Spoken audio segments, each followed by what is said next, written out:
जो हिंदू और मुसलमानों को इस देश में इतिहास जोड़ता है, उस हिस्ट्री को ये रीराइट कर रहे हैं। यही कहा ना? 1947 में कौन रीराइट कर रहा था? ना मोदी थी ना भारतीय जनता पार्टी थी। 1947 में इस देश का विभाजन हुआ था ना। ना सुनना पड़ेगा, या तो आप बोलिए एक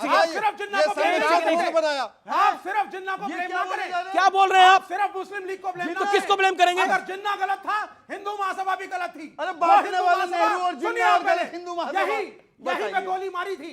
एक सेकंड मुझे बताइए, बार बार आप एक ही ज्ञान दे रहे हैं कि हिंदू और मुसलमान ये हुआ। आप बोले 1947 की बात आप भूल जाते हैं। 1947 में पहले चले जाइए, मुगल काल में चले जाइए। मुगल काल के अंदर क्या हिंदुस्तान, हिंदू और पाकिस्तान, हिंदू और मुसलमानों के बीच में झगड़े नहीं होते थे? होते थे। Point number 1। पॉइंट नंबर 2, 1947 में कंट्री का डिवीजन हुआ हिंदू और मुसलमान के नाम के ऊपर। उसके बाद आप आइए इस देश के अंदर आप बार बार कहते हैं 1990 को याद कर लीजिए, कश्मीरी पंडितों का नरसंहार किसके नाम पर हुआ? किसके नाम पे हुआ? फिर आप इधर की बात करते हैं। उन्हीं मुगलों के राज्य में तुलसीदास ने रामचरितमानस की रचना करी। ओके। कहां था अत्याचार? और अगर आप मोहम्मद अली जिन्ना अब औरंगजेब सवा मन जनेऊ किसके जलाता था? औरंगजेब पर सवा मन जनेऊ किसके जलाता था? क्या बात करते हैं आप लोग? अरे इतिहास को, देश के विभाजन में इनके दल शामिल थे। देखिए, ये बच नहीं सकते। बार बार कहा जाता है महात्मा गांधी की हत्या जो थी वो नाथूराम गोडसे ने करी। बिल्कुल, नाथूराम गोडसे ने महात्मा गांधी की हत्या करी, लेकिन महात्मा गांधी की हत्या के बाद नाथूराम गोडसे जिस जाति से आते थे, यानी चित्पावन ब्राह्मणों को खींच के इस देश में बाहर निकाला गया और किसी के मुंह से टस से नस नहीं निकली। और मैं इतिहासकारों को कहना चाहता हूं, इस देश में इतिहास का चैप्टर कहां है जब महाराष्ट्र में चित्पावन ब्राह्मणों को उनके घरों से खींच के निकाल के मारा गया था? बताइए, आप में से किसने आवाज उठाई थी? कब उठाई थी आवाज चित्पावन ब्राह्मणों की? आज तक उनका जिक्र नहीं होता। इतिहास में चित्पावन ब्राह्मणों पे हुए नरसंहार को भुला दिया गया है महाराष्ट्र के। मैं जस्टिफाई को नहीं कर रहा, मैं फैक्ट बता रहा हूं। ये वो चित्पावन ब्राह्मण सिर्फ थे जिनको पकड़ा गया था, जिनके उस संगठन से जिसका नाम सारे थे। अंबेडकर जी से पूरी डिबेट शुरू हुई। आपको पता है राहुल गांधी जब इन कुछ लोगों से मिले तो ये है तस्वीर, जूम कीजिए कैमरामैन ना, देखो ये अंबेडकर जी की तस्वीर को जमीन पर रखा है पैरों तले।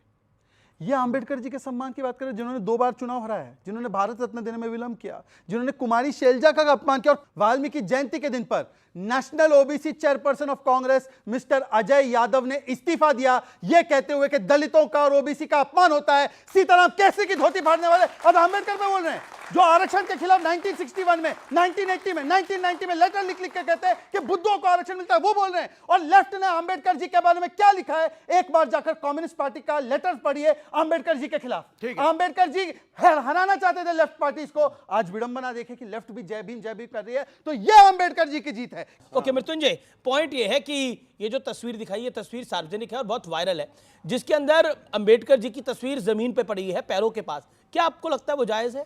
बहुत सारा तस्वीर अभी हम दिखाना शुरू करेंगे तो वो टैबलेट लेके निकल जाएंगे बाहर। नहीं दिखाइए, ये टैबलेट में रख के लाते हैं, तस्वीर दिखाइए।